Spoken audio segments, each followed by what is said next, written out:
L'Orchestre métropolitain de Montréal, c'est l'orchestre du peuple. C'est l'orchestre de tout le monde. C'est l'orchestre qui se promène en région. C'est l'orchestre qui se promène de quartier en quartier, qui rend accessible le grand répertoire classique.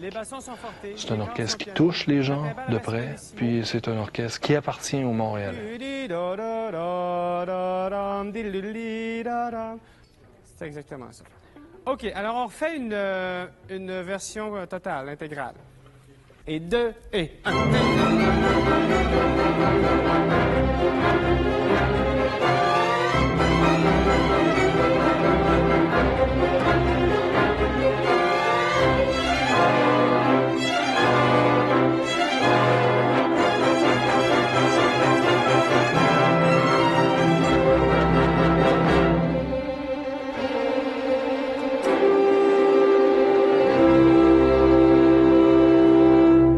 Je pense qu'un orchestre, c'est comme un musicien. Tu restes jamais au même niveau. Tu montes ou tu descends. Mais tu restes pas longtemps là, à un plateau si tu travailles pas très fort. Les corps, vous l'avez peut-être pas, corps 1 et 2 avant D, 5e avant D, il devrait y avoir un accent là. Do, ré, mi sur le mi. Espressivo. Le rôle du musicien, c'est de rester très réceptif, très ouvert. C'est un échange finalement, un échange d'énergie, un échange d'idées, d'expression. Puis je pense qu'il faut que ce soit aller-retour. Contrebasse, ré, la, au forte, que ça ne vienne pas toujours une fraction trop tard, par souci de sonorité. Là. D, et. Moi, je le dis toujours aux gens qui viennent me féliciter après les concerts. Ah, bravo, c'était tellement magnifique. Je leur dis oui, merci beaucoup. Je dis, vous savez, c'est les musiciens qui ont fait le travail. Le corniste qui a un solo absolument périlleux, là, c'est pas toi qui l'as fait, le solo, c'est lui. C'est lui qui a passé la nuit blanche la veille à se dire, mon Dieu, je joue ça demain, comment je vais faire?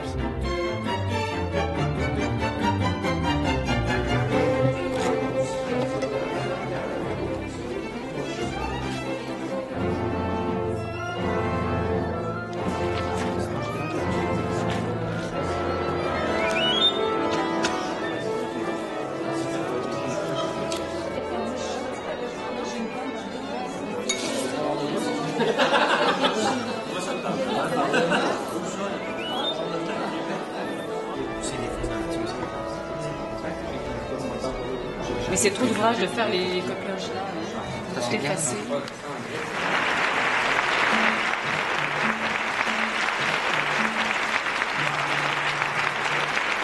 L'orchestre a toujours encouragé les talents québécois, les talents d'ici, surtout québécois, canadiens aussi. Puis je pense que c'est une politique qu'on va continuer. Puis c'est important.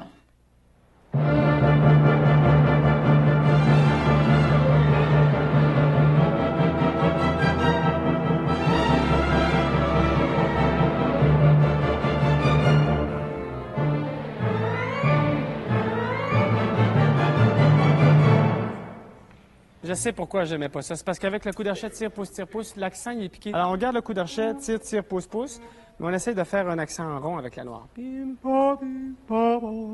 OK? On va le voir à la lecture, qu'est-ce que ça donne. Une dernière fois. 5e 2. 5e 2. Et...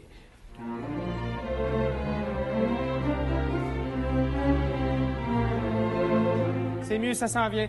Faites juste attention de ne pas marquer les contrebasses. Les cellos l'avaient bien, la blanche. Wow. OK.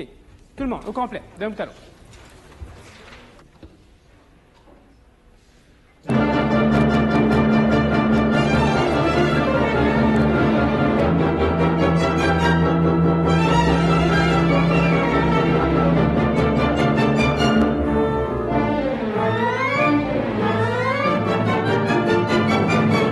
Un orchestre qui a du talent. Je pense que ce talent-là doit être exploité à son maximum. Puis nous, les musiciens, on est prêts à suivre. Hein. On a faim, on veut jouer, on veut être sur toutes les scènes. Quand on travaille beaucoup, c'est sûr que les gens sont plus fatigués, mais l'orchestre ne sonne pas de la même façon. C'est comme plus... ça paraît que les gens sont en forme, tu sais, sur leur instrument. Moi, j'ai travaillé dans plusieurs orchestres, puis j'ai jamais vu ça, un orchestre aussi proche, où est-ce qu'il y a une si bonne atmosphère, là. Parce que souvent, dans les orchestres, il y a beaucoup de petites cliques. Puis les gens s'en vont tous en petits groupes de 2-3, puis ils parlent tous les uns contre les autres. Tandis que nous autres, on est plus une gang. effectivement. T'as pas de sous-groupe, t'as pas trop de... Ça peut arriver qu'il y ait de la manigance, j'imagine qu'il y en a dans tous les orchestres au monde, mais c'est pas un orchestre où ce que tu sens la présence de la manigance constamment. Si tu joues puis tu fais un bon coup, je veux dire, c'est tout l'orchestre qui l'apprécie, puis ils te le font sentir. Les musiciens de cet orchestre-là participent à ta réussite.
Chercher comme un petit peu plus présent.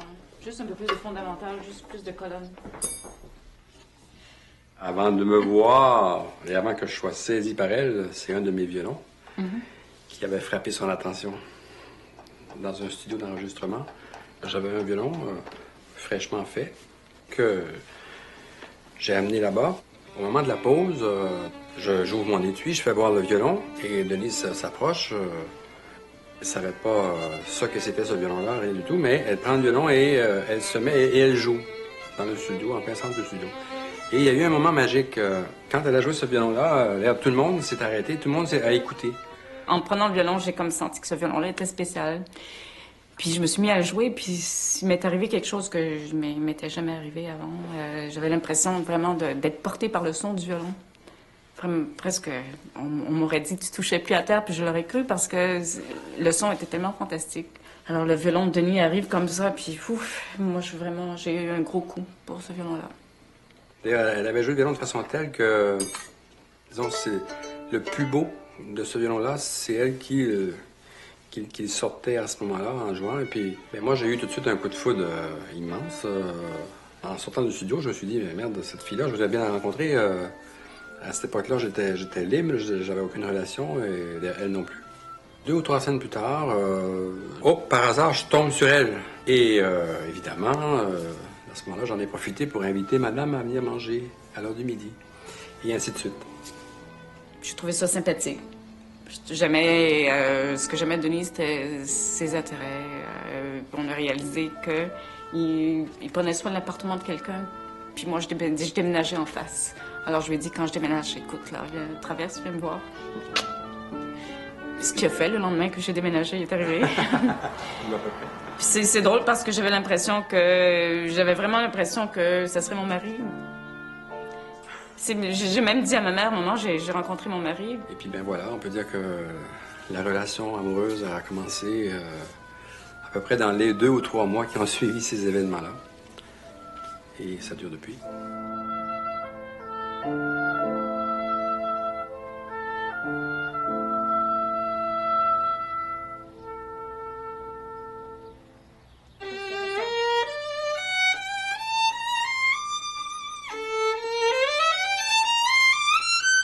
Il manque beaucoup de tension sur la corde, moi, ça devient trop mou maintenant. Il manque un petit peu de résistance aussi dans le son. C'est trop facile. Je pense que oui. Regarde, je vais débarquer ici. Attention, très bonne, physiquement parlant. Oui, mais tu sais, c'est l'illusion que je peux pas prendre la corde. Non, je sais, puis c'est une illusion. C'est une illusion, mais attention, la corde était tendue. Moi, je trouve que le mi, là, moi, je trouve que ça sonne pas assez. Je sais que de ce temps-ci, du tout, que ça sonne jamais assez. Mais c'est, d'après moi, il manque comme 15%, là. Que le mi, hein? Oui. Faisons ça, voir si ça fait quelque chose.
Ça peut devenir.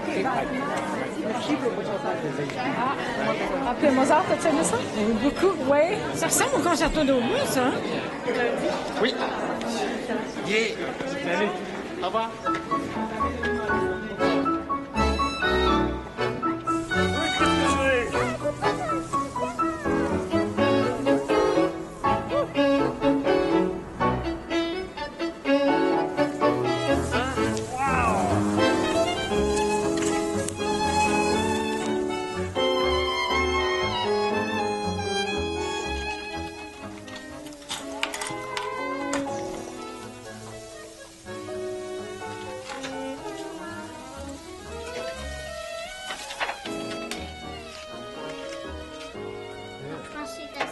Moi, je suis la personne qui a l'horaire qui est très stable puis très fixe. Puis René, il s'ajoute autour de mon horaire. Puis on le sent parce qu'il est comme détaché un peu de la vie familiale parce qu'il est tellement impliqué dans ce qu'il fait. Monter un récital, c'est des mois et des mois de travail pour arriver à faire 1h15, 1h30 de musique.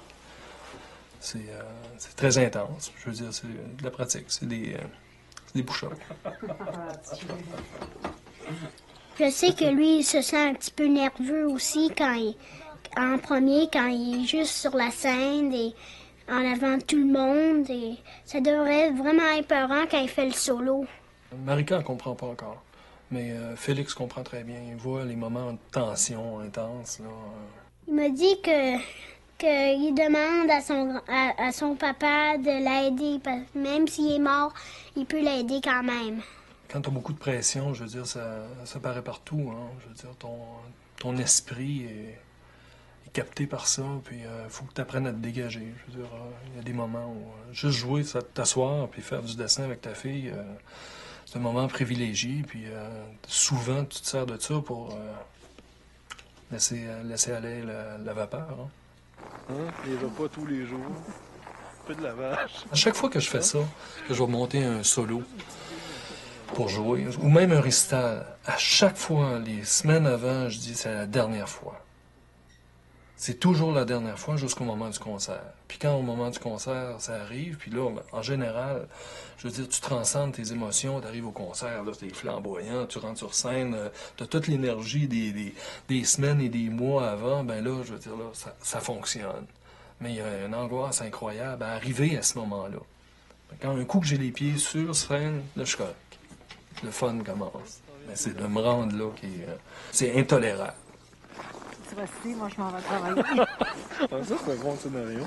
La question que les gens posent, c'est est-ce qu'il réussit à vivre de sa musique?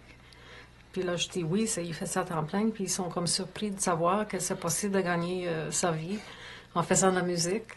Des fois, les gens vont dire, ça doit être le fun, partir en tournée, puis faire des spectacles, puis jouer avec toutes sortes d'artistes.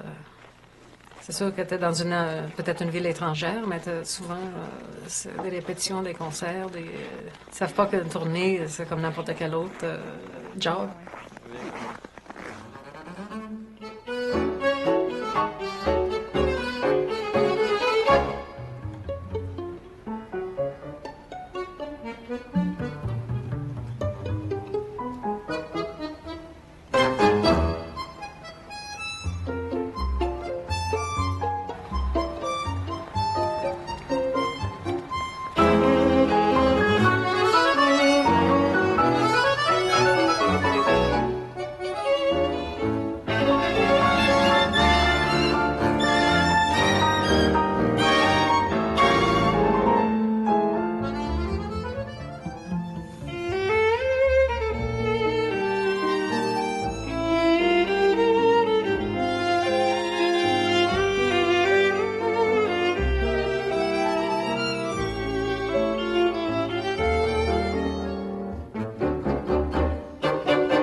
Oui, Joanne? Oui, c'est Jean Paquin. Oui, Sylvio? Oui, c'est Jean. Peter, je t'appelle pour des engagements. Moi, c'est ça, c'est au mois d'avril, le classique numéro 7. J'attends ton appel. Bye-bye. À très bientôt. OK, bye-bye. Je suis directeur du personnel. Ça consiste à engager des musiciens surnuméraires, le transport des instruments, location des instruments, faire évidemment l'horaire de l'orchestre au complet, voir à ce qu'il n'y ait pas de conflit avec les autres orchestres, parce que les musiciens de l'Orchestre métropolitain jouent dans différents orchestres aussi.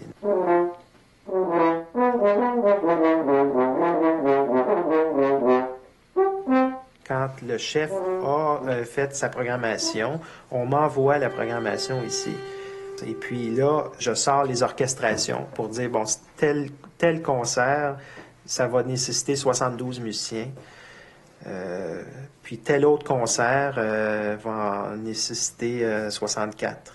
Puis là, avec tous ces chiffres-là, on arrive à voir si dans le budget de l'année, on arrive, puis quelle œuvre nous coûte trop cher, puis qu'on doit couper et tout ça. On va regarder la programmation de l'an prochain, juste pour le fun. Juste voir s'il dépasse. Je l'ai sorti. Là. Il y a juste 2 œuvres qui ne sont pas dans mon catalogue. Il y a eu un nouveau public à l'Orchestre métropolitain, c'est évident. Puis ceci dit, qu'ils applaudissent entre les mouvements, ça dérange absolument pas les musiciens. On trouve même ça sympathique. On est allé chercher notre public en enlevant le côté prétentieux de la grande salle de concert. C'est le côté trop formel. Le public nous surprend. Puis je pense qu'il faut croire au public. Puis je pense qu'il faut les stimuler, eux autres aussi. On a un public extraordinaire. Tu vois pas beaucoup ça en Amérique du Nord, à part, mettons, New York, mais des salles aussi pleines. Autant de monde qui se déplace à moins 40 au mois de janvier pour aller entendre le concert. Ils viennent là pour apprendre quelque chose, ils viennent là pour découvrir un monde. Alors, je pense qu'il faut leur présenter ce monde-là. Tu sais, là, cette semaine, j'ai fait, je sais pas combien de concerts, mais à peu près 5 concerts ou 6 concerts cette semaine. Les salles sont pleines, puis on gèle dehors. Moi, je trouve ça incroyable quand tu penses que les gens sont tellement plus confortables après une journée de travail chez eux à voir une vidéo, tu sais. Le public montréalais est immense. C'est 3 millions d'habitants, puis je veux dire, des gens, des mélomanes, il y a des milliers de mélomanes à Montréal, puis qui ne demandent qu'à aller écouter un grand ensemble. La preuve est qu'il est arrivé quelques fois, depuis quelques années, où on joue à guichet fermé. Il faut que je pense à moi-même, n'est-ce pas, qui fait du télémarketing, qui fait des ventes d'abonnements. Ce qui compte, c'est que finalement, on dépasse pas le nombre de musiciens. C'est un orchestre qui sonne bien, puis c'est un orchestre qui se déménage peut-être plus facilement, puis qui coûte moins cher aussi à engager. Fait que c'est dans ce sens-là, nous autres, qu'on peut jouer nos cartes. Faut jouer. On veut jouer. On est déterminé à jouer, puis il faut trouver l'argent et le moyen de nous mettre le plus souvent sur scène.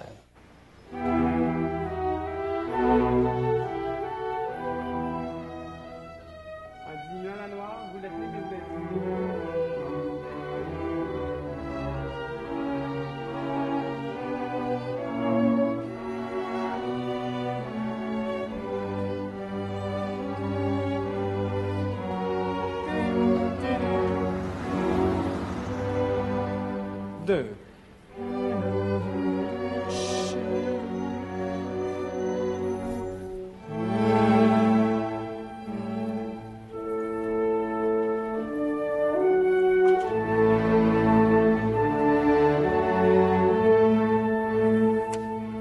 OK, votre noir, cette fois-là, comme la fois d'avant, diminuez-la plus. Ne la tenez pas mordicus, noir. Faites la place. Maintenant, faisons la toute fin du mouvement à partir de 40. 40. Et... Chef d'orchestre. Il a un bâton dans une main et il va comme ça. Et, il fait l'orchestre et c'est lui qui les montre quoi faire.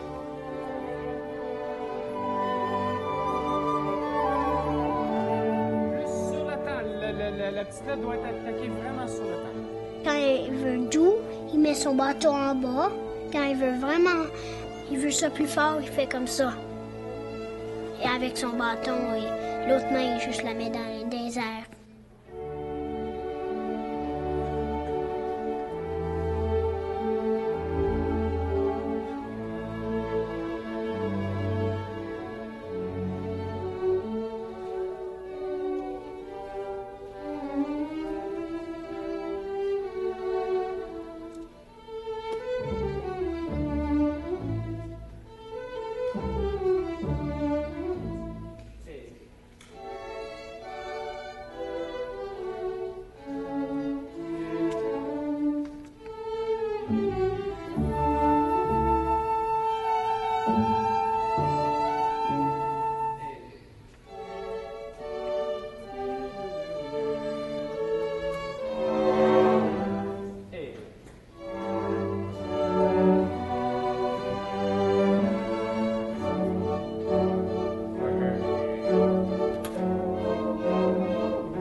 C'est assez paradoxal, le métier de chef, parce que tu es là pour différentes raisons. D'abord, c'est un besoin de communiquer.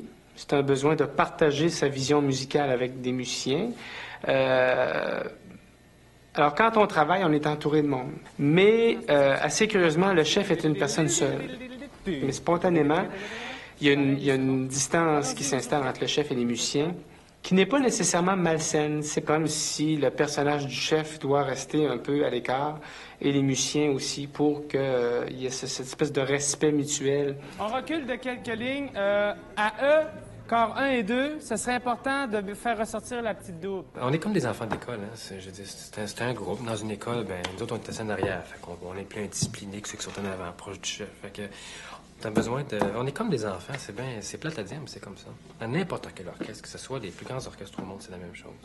Moi, je suis le genre à vouloir que l'équipe se discipline par elle-même et qu'on travaille tous ensemble au lieu de faire la police, là, puis de faire de la discipline, puis de taper ses doigts, puis de gueuler. J'ai pas ça dans mon tempérament, puis dans ma façon de travailler. Et pourtant, j'ai du résultat quand même. J'aime beaucoup le discernement. Quelqu'un qui sait discerner quand est-ce qu'il faut... qui a du doigté avec les musiciens. Ça veut pas dire quelqu'un qui tape tout le temps, mais ça veut pas dire quelqu'un non plus qui flatte tout le temps. Ça veut dire quelqu'un qui est juste. On a besoin d'être traité comme des êtres humains pour donner notre maximum. À partir du moment où tu sais valoriser un musicien, il va te donner tout ce qu'il possède. Bien, le doigté avec les individus, il faut être un peu psychologue, je crois, pour être chef d'orchestre. Je pense qu'un chef doit être empathique. Je pense que s'il n'a pas ça, il manque l'essentiel. C'est un contact constant, que ce soit avec les musiciens, que ce soit avec le public. Je pense que si on ne peut pas faire ce contact-là, ben, je pense qu'on ne devrait même pas être musicien. Un bon chef d'orchestre pour un musicien, c'est quelqu'un qui va d'énergique, qui se présente sur scène puis qui veut tout brûler. Il veut que le spectacle soit à son maximum, puis il est prêt à en donner puis à se donner pour avoir. Puis plus on a un individu très bouillant, plus on a de chance que le concert se rende au public avec de la flamboyance. Quand j'arrive devant l'orchestre, mes gestes se font spontanément en relation avec le contenu musical, qui crée à chaque concert toujours une petite magie, un instant présent.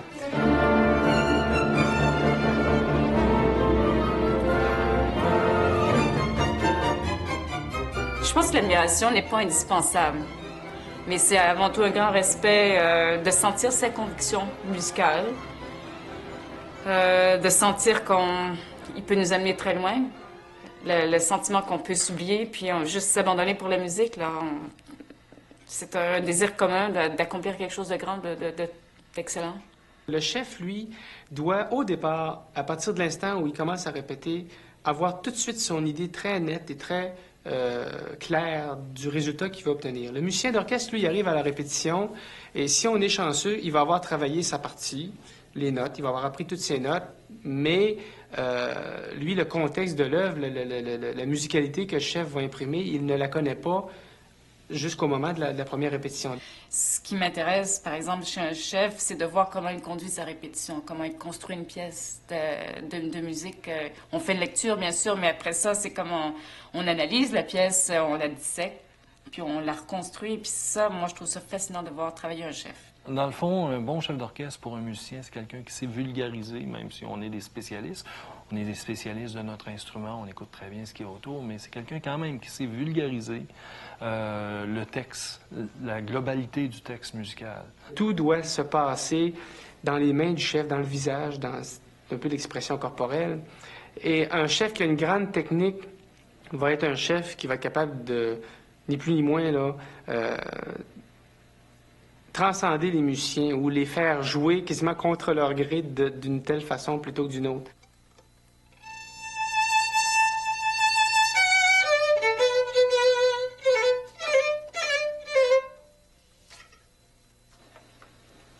Je travaille sur le Missa Solemnis, le concert du mois de février. C'est fou parce que je trouve ça très dur de faire les coups d'archet, puis d'un autre côté, c'est peut-être ce qui a précisé un petit peu plus mon idée musicale.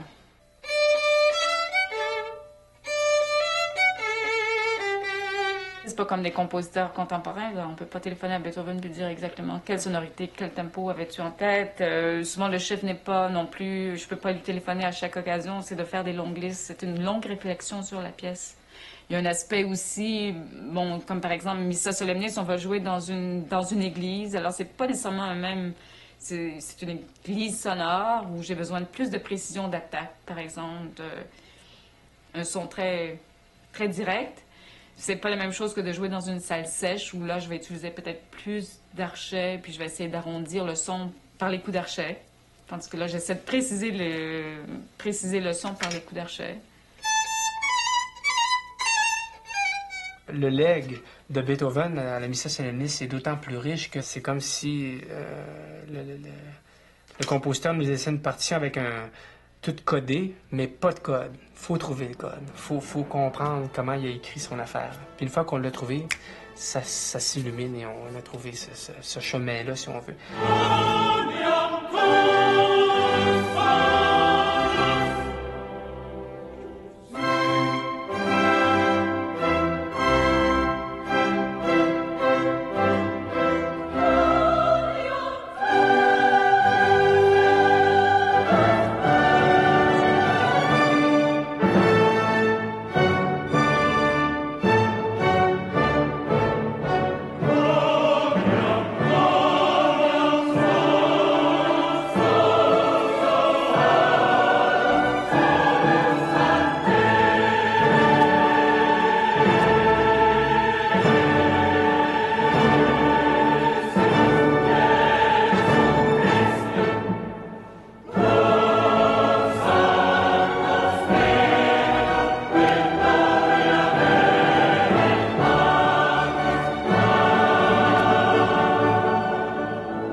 Je sais pas si, là, dans les partitions ici, parlant de vocal, puis de revenant là-dessus, là, vous n'avez pas la Missa Solemnis, parce que je m'en vais faire ça là, dans quelques temps. Ben, on l'avait... J'ai une petite partition, je m'en serais bien acheté une plus grosse, parce que c'est pas mal petit. Ouais. On l'avait en petit format aussi, mais je pense pas, tiens, justement ici.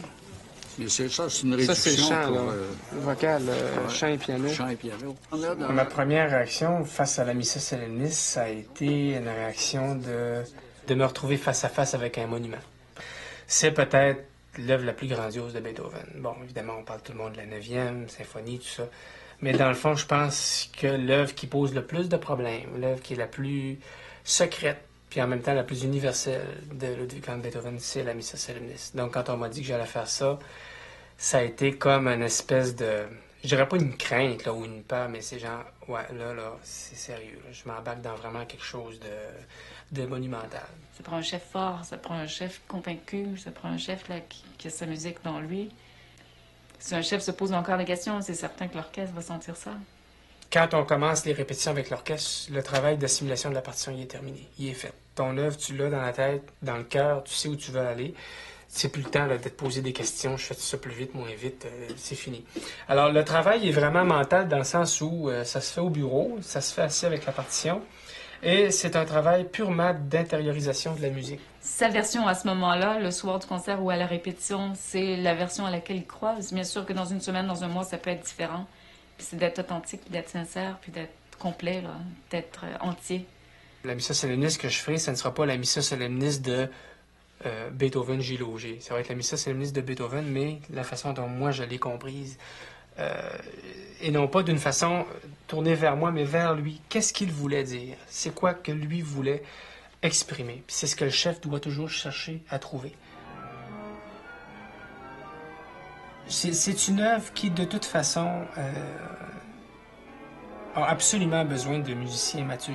Alors, je veux dire, il faut vraiment que les musiciens soient d'abord techniquement parfaits ou prêts à jouer, mais qu'ils aient aussi donc une habitude de cohabiter avec la musique de Beethoven. Le fait de le faire avec l'Orchestre métropolitain, pour moi, ça m'ouvre toutes grandes les portes d'un grand concert. Parce que, comme je disais tantôt, c'est un orchestre qui a une tradition beethovenienne, qui sont habitués de jouer la musique de Beethoven très bien.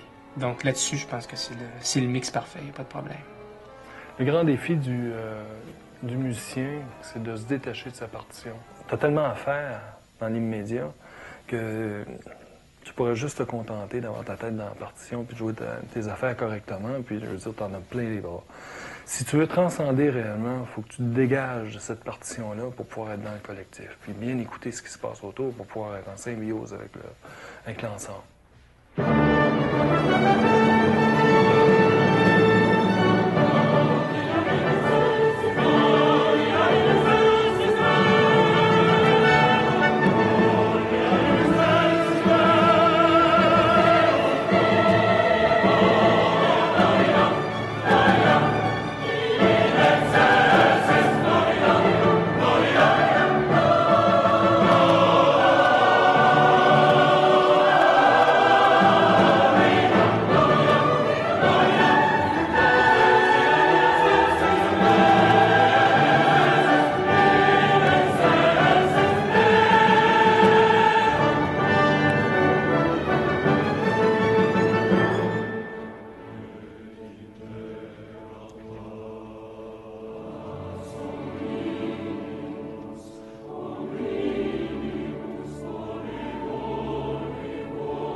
fois, tu as la tim, pam, pam, yi, da, di, da, dam. C'est le mouvement de la courante. Faut que tu l'appuies, ça. Pour moi, l'enseignement, c'est ma chance ultime à l'évolution par rapport à mon instrument. Tim, pam, pam, pim, ba, di, da, di, da, di, da, dam, pam, pi, ya, da, di, da, pam, pi, di, dam, pam, bam.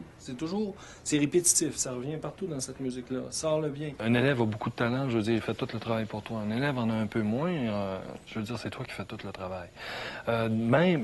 Puis plus le niveau va, plus l'élève monte de niveau, plus il faut que tu sois imaginatif. Souvent, là où ça se démarque entre deux élèves qui ont beaucoup de talent, c'est que t'en as un qui n'a pas la détermination et le vouloir de réussir. Il veut pas se rendre, il veut pas payer le prix, parce qu'il faut payer le prix. Hein. Je veux dire, faut que tu envisages d'aller à l'étranger. Trop de sens sur ton dernier ré.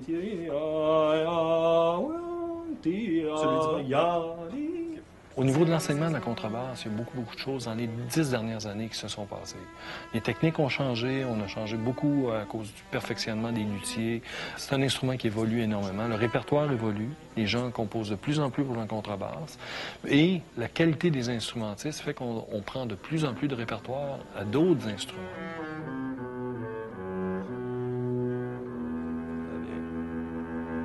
Il faut que tu joues, que tu enseignes, tu fasses la carrière en soliste si tu peux, en ensemble, au niveau des ensembles.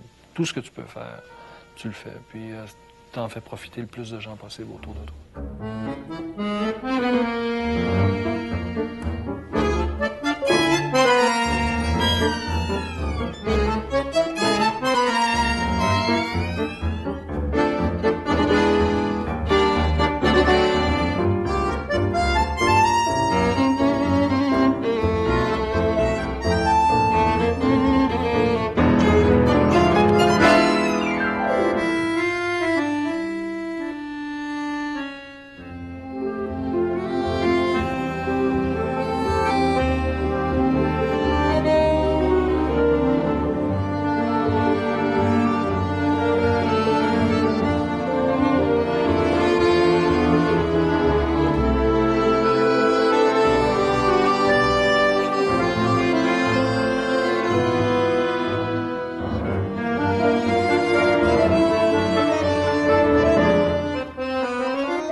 J'ai senti la symbiose qu'il y avait entre le Quatuor et l'orchestre, mais pas juste au niveau des ensembles, mais au niveau de la musique et des musiciens. Je sentais que j'avais 65 amis là en place, une sorte de virtuosité collective.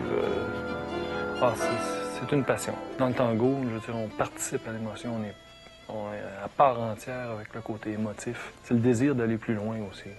C'est mon côté délinquant là, que je peux placer sur scène, puis développer. Tu fais pas ça pour l'argent, tu le fais pour ton plaisir, mais tu fais quelque chose complètement comme un peu extraterrestre dans le monde où on vit. Exactement à l'inverse, la musique classique, souvent la musique classique, tu vas du côté perfection, tu as une musique très sophistiquée. Le tango reste une musique très sophistiquée, mais je veux dire, le côté sale de la musique, la manière de jouer, des fois tu joues avec des effets, tu laisses traîner ton archet, tu fais des percussions sur ton instrument, tu utilises d'autres facettes de ton instrument. J'adore ça.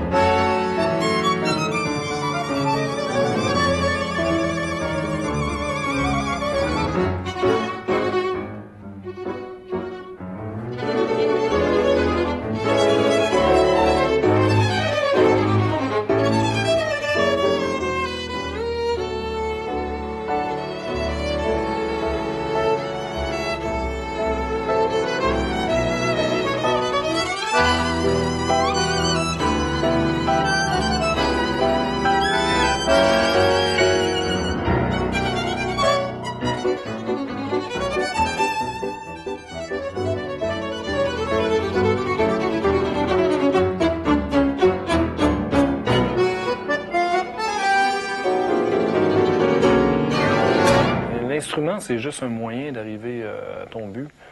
C'est toi qui décides. Si tu joues par réflexe selon ce que l'instrument te donne, tu peux pas avoir de résultat au niveau de la lecture à vue. Il faut que tu saches. C'est toi qui décides. C'est l'être humain qui décide et non l'instrument.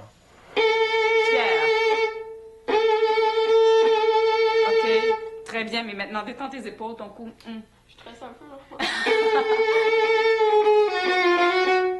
L'enseignement, je pense que ça remplace les enfants que j'ai pas eus.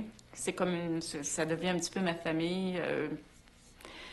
C'est comme l'impression de passer des valeurs musicales, des valeurs de violon à des gens. C'est comme ça va donner une suite, une continuité. Il y a des choses auxquelles je crois vraiment profondément, là, musicalement. J'ai eu une très bonne éducation aussi au point de vue violon. On m'a enseigné à comprendre le violon. On m'a enseigné à analyser le son, chaque problème. Je suis pas une violoniste naturelle. Moi, je dois dire que j'étais pianiste.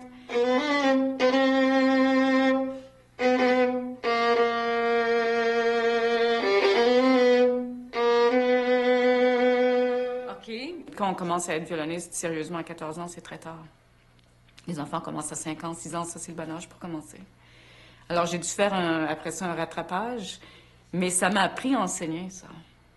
Bon, si tu veux être chef d'orchestre, je pense que c'est important d'avoir une conception d'ensemble. Puis parfois, notre conception est faussée parce qu'on travaille, puis il y a des détails techniques qui nous empêchent. Maintenant, tu vas te faire une conception en dehors de la pièce, puis après ça, techniquement, tu vas essayer de rejoindre cette conception-là. On vise la perfection, finalement. On n'a pas la perfection. Je pense qu'il faut se contenter de ce qu'on peut produire, mais quand même, on doit avoir un concept, et un concept, c'est exigeant. I give 2 bars, 108. Are you ready for in tempo or not quite? Just don't rush, okay? 1, 2, 3, 1, 2, 3.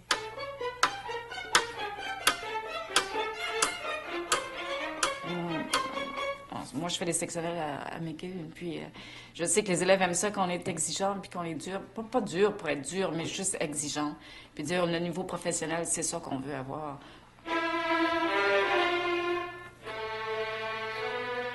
Il y a beaucoup de bons musiciens à Montréal. Les jeunes sont très forts aujourd'hui. C'est vraiment pas comme... Moi, quand j'ai commencé, je pense qu'on était beaucoup moins forts. C'est sûr qu'on a appris à travailler, mais les jeunes, aujourd'hui, il y a beaucoup plus de compétition. Alors, c'est plus féroce comme compétition, puis il n'y a pas tant d'ouvrages que ça. C'est bien, ça. C'était pas mal indiqué. Ouais. C'est pas vite, là. C'est pas... OK, encore. 1, 2... J'ai fait 15 ans de piano avant de faire du corps.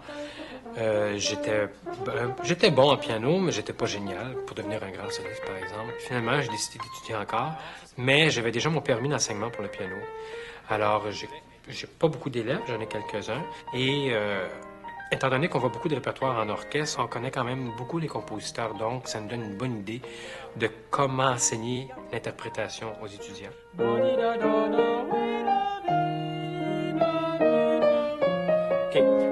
C'est dur un peu. Da, da, da.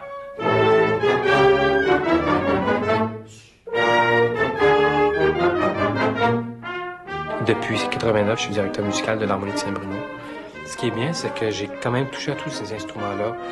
Puis depuis le temps que je fais de l'orchestre, je sais quoi demander, je sais ce qui se fait, ce qui se fait pas.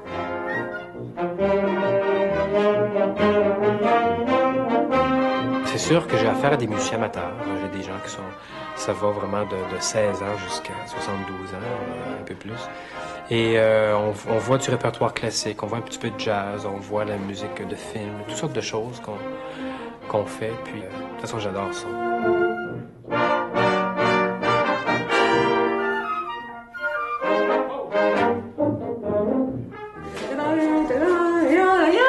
Puis le rameau, oui, tu peux le tenir puis ralentir.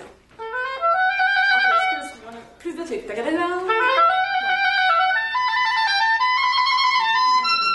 Pour moi, c'est important d'avoir un modèle.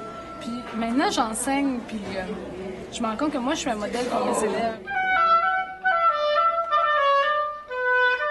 Mais je trouve ça assez enrichissant depuis cette année d'être prof, puis de passer ça aux élèves, d'être un modèle. J'ai reçu beaucoup, puis là, je peux donner aussi. Mais en même temps, bon, je dis souvent à Véronique, mais à mon élève la plus avancée, il faut déboulonner les statuts aussi. Là, le modèle n'est pas parfait.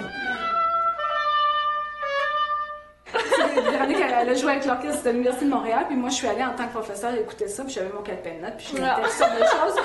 Puis j'ai noté, entre autres, la tenue sur scène, tu sais, qu'il faut pas se toucher les cheveux sur scène, il faut pas se croiser les jambes, des choses comme ça, tu sais. Puis là, j'avais tout dit ça à Véronique, puis là, on faisait Musici à Salle Maisonneuve, puis moi, j'étais le premier au bois, il fallait que j'aille chercher le la du piano, puis j'avais mes talons aiguilles, tu sais.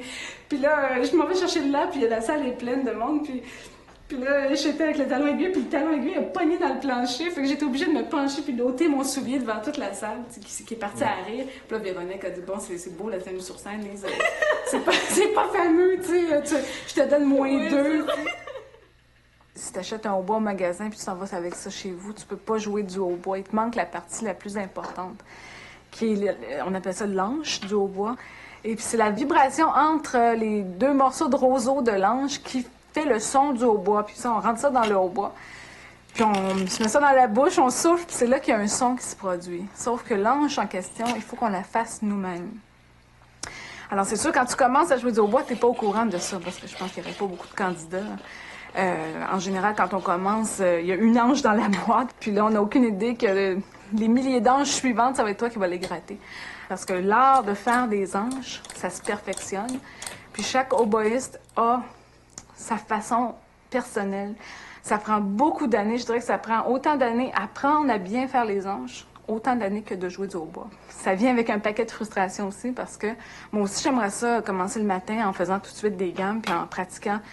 Mais non, il faut que je m'assoie puis que je commence à travailler mon roseau, mes anches à chaque jour. Quand j'ai commencé à faire les anches, j'étais révoltée. Puis maintenant, tu me dirais, bon, on a inventé un nouveau matériau plastique, tu n'auras plus besoin de faire d'anches. Puis je pense sincèrement, je serais triste. Parce que j'aime ça, faire ça. Tu sais, mettons, les violonistes ne nous comprennent pas. Ils disent, comment tu fais pour faire ça? Mais je leur dis, c'est comme si toi, tu avais le choix, là. Tous les jours, tu pouvais te faire un Stradivarius. Est-ce que tu le ferais? Est-ce que ça passerait l'heure à le gratter, ton Stradivarius? Ben oui. Moi, je vois toute une philosophie avec ça, finalement. Parce que moi, c'est vraiment comme... C'est mon zen, là. Tu sais, je me lève, puis je m'en fais une anche. Puis chaque jour, je peux m'améliorer. C'est surtout ça. Et évidemment, quand tu es musicien, tu peux toujours t'améliorer avec ton instrument. Mais en plus, nous autres, on peut améliorer notre instrument à chaque jour.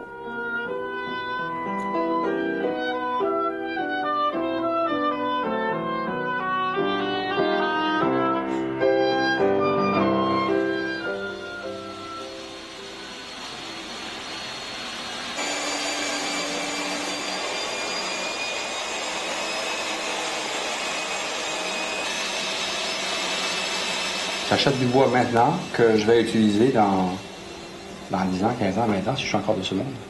J'utilise du bois maintenant que j'ai acheté il y a plus de 15 ans, et donc qui sèche depuis ce temps-là.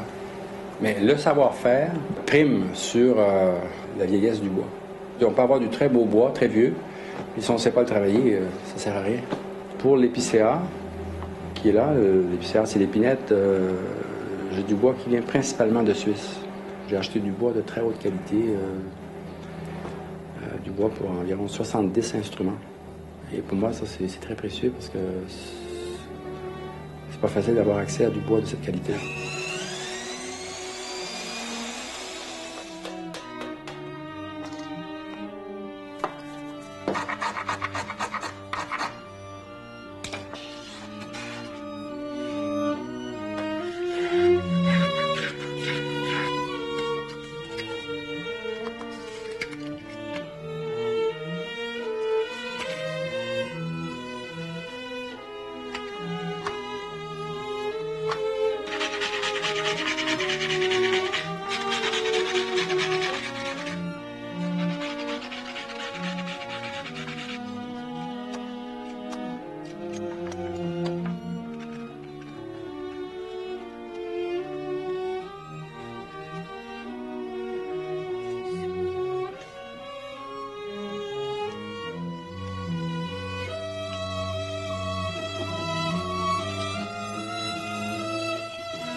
Il y a beaucoup de musiciens qui se marient ensemble ou qui vivent ensemble. Ce qui est bien, c'est que bon, les luthiers, il y a quand même un rapport avec la musique, mais ses intérêts sont complètement...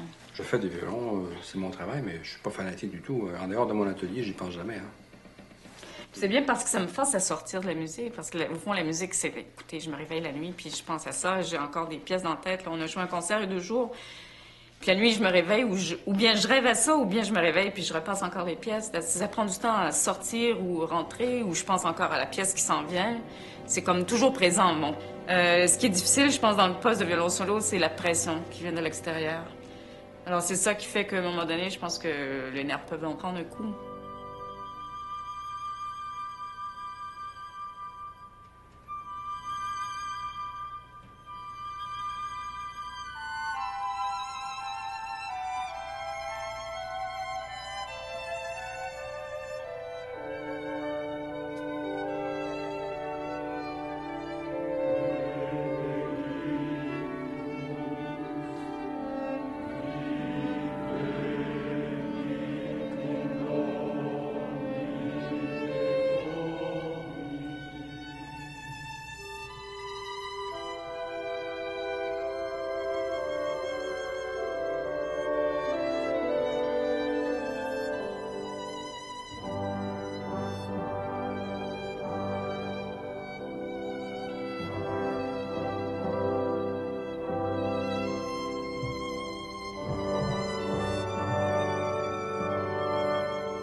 Il y a des violonistes qui jouent encore très bien à 60 ans, 65 ans, ça va jusqu'à 70 ans. Je connais des violons solos qui ont duré jusqu'à 70 ans.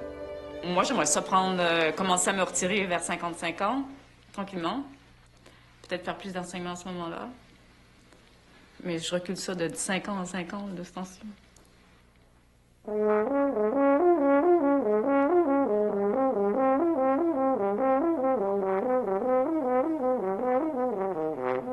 J'en ai connu qui ont travaillé jusqu'à, je sais pas, une 50aine d'années, peut-être 52, 55. Puis je trouve que ça va vite. J'avoue pas pour me poser la question. Pour le moment, ça va bien. J'espère avoir la sagesse de m'enlever quand ça va avec le temps. Mes buts à moi, c'est d'aller le plus loin que je peux avec mon voix, de jouer le mieux possible. C'est pas une question d'ambition, je veux faire le plus d'argent ou avoir le poste à New York. C'est pas ça, mais je sais que je joue du hautbois de toute façon, puis j'espère que ça va toujours être de mieux en mieux. Puis chaque jour, j'essaie de sonner mieux que la veille. Souvent, on pense tellement technique qu'on oublie de faire de la musique. Alors, on se met à avoir peur de jouer, puis on joue moins bien. Alors, je pense qu'il faut surtout aller chercher l'essence même, c'est-à-dire de faire de la musique. L'orchestre, c'est fantastique.